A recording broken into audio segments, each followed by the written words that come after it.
on the marriage of Satyavati. The rishis said, O son of Lomharshana, O Suta, you have described to us how the 8 Vasus, cursed by Vasishtha, took birth and how Bhishma was born. O knower of Dharma, now describe to us in detail how the greatly religious King Shantanu married the auspicious Yojnagandha, the chaste Satyavati, the mother of Vyasa, knowing full well that she was a fisherman's daughter. O Suvrita, dispel our doubts on this matter. Suta then said, the sage King Shantanu often ventured into the forests for hunting, indulging in the pursuit of buffaloes, deer, and various other wild animals. For 4 years, the king roamed the forests with his son Bhishma, taking great delight in hunting deer and other wild animals, much like Mahadev finds joy in the company of Kartikeya.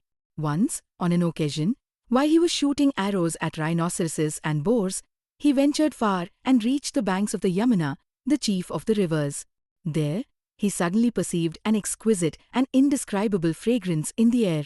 Intrigued, he wandered here and there, searching for its source, looking around all sides of the forest. He pondered, this enchanting fragrance is unlike that of mandara flowers, musk, champaka, malti, or ketki flowers. What is this unique, divine scent filling the air? Thus, enchanted by the fragrance, King Shantanu, driven by curiosity, followed its source through the forest. At last, he arrived at a spot on the banks of the Yamuna, where he saw a very beautiful girl, calm and serene, with graceful feminine gestures and an amorous yet modest demeanor. Though ill-clad, she was enchanting, and from her body emanated the wonderful fragrance that had captivated him. Her form was extraordinarily beautiful, her scent heavenly, and her presence utterly mesmerizing. She had just entered her youthful prime, appearing auspicious and radiant. The king was greatly astonished and eager to know who she was. Where had she come from? Was she a Deva girl, a human, a Gandharv maiden, or a daughter of the Nagas? But, being unable to come to a definite conclusion and overcome with passion, King Shantanu remembered Ganga and then addressed the lady sitting on the banks of the Yamuna, saying, O dear one, who are you? Whose daughter are you? Why are you alone in this lovely forest? O beautiful-eyed one, are you married, or are you still unmarried? Answer me truthfully. O lovely-eyed maiden, seeing your enchanting form, I have become extremely passionate. So, O dear one, tell me in detail, who are you, and what is your purpose here? When the king spoke thus, the lotus-eyed, beautifully toothed lady replied, O king, know me as a fisherman's daughter. I am completely under my father's command. O king of kings, for the sake of dharma, I ferry travelers across this Yamuna river. My father has gone home today. O master of wealth, this is the truth I have spoken to you. Thus saying, the lady remained silent. The passionate King Shantanu then spoke to her. I am the foremost hero of the Kuru dynasty, so choose me as your husband. Then your youthful beauty will not go to waste.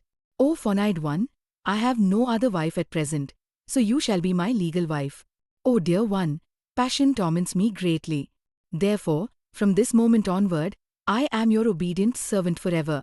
O beloved, my former dear wife abandoned me and left, but I have not married since then. Now, upon seeing you, who are beautiful in all respects, I can no longer control my heart. Hearing these nectar-like, beautiful words of the king, the sweet-scented fisherman's daughter, though equally passionate, held herself back and replied with patience, O king, I also desire what you have expressed. I am inclined to act according to your wishes. But what am I to do?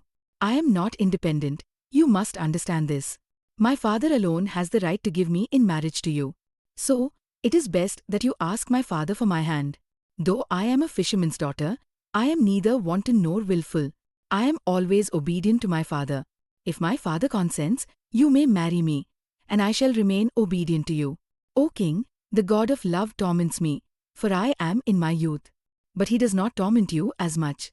Still, I must respect the family customs and traditions that have been passed down from ancient times. I must control my desires. Suta said. Thus, passionately pleased with the fascinating words of the lady, the king went to the fisherman's house to seek her hand in marriage. Upon seeing the king arriving, the fisherman was greatly bewildered and astonished. With great devotion, he bowed and said, O king, I am thy humble servant. I am blessed by thy presence. O great king, be graciously pleased to tell me the reason for thy arrival. Hearing the fisherman's words, King Shantanu said, "O sinless one, I tell you truly, if you give me your daughter in marriage, I will certainly make her my legal wife." The fisherman replied, "O king, that which must be given should always be given. How can I refuse what is rightfully asked? Therefore, if thou askest for my daughter, I shall certainly give her to thee. But, O great king, thou must promise that her son alone shall inherit thy kingdom, no other son of thine shall be king after thee." Hearing these words of the fisherman, King Shantanu became greatly anxious. He remembered Gangeya and remained silent. Sick with love and sorrow, he returned home, abandoning his bathing, food, sleep, and all other comforts. Seeing his father in distress, Gangeya Bhishma, whose vow was as firm as that of the gods, noticed the king was troubled by some deep thought. He approached the king and asked, "O king, speak truly. What is troubling you? Who is the enemy that remains unconquered? Whom do you seek to bring under your control?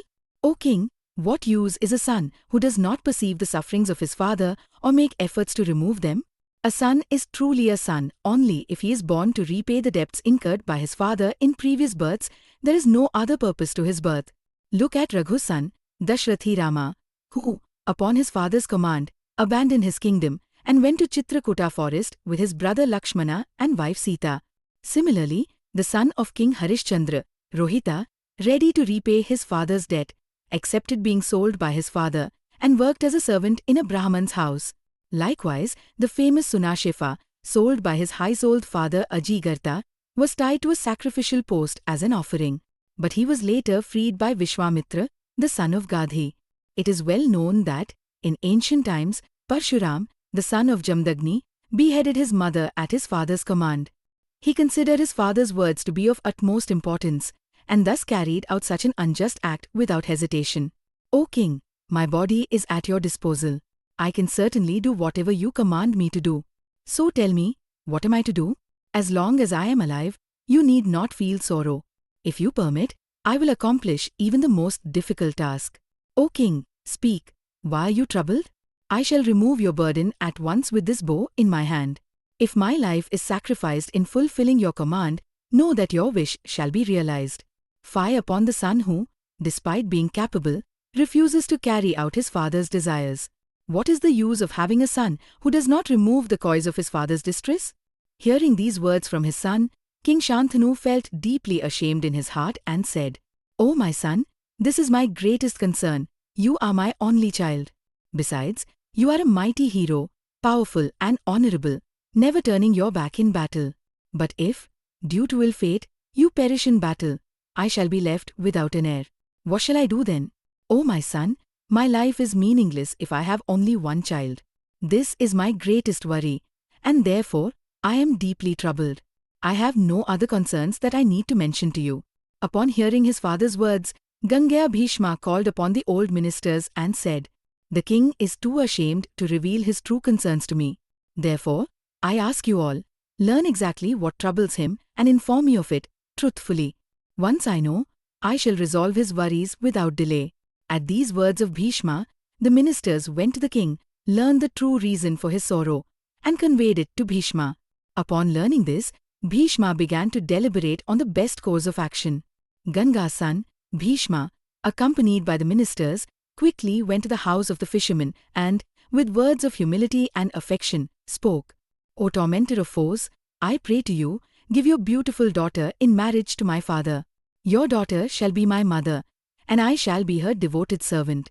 The fisherman then said, "O highly fortunate prince, then the king's son shall never be able to ascend the throne in your presence.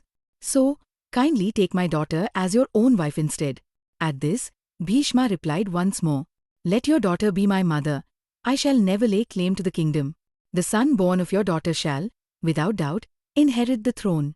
The fisherman then said, "I know your words are true, but if your son grows to be powerful, he may forcibly take the kingdom for himself."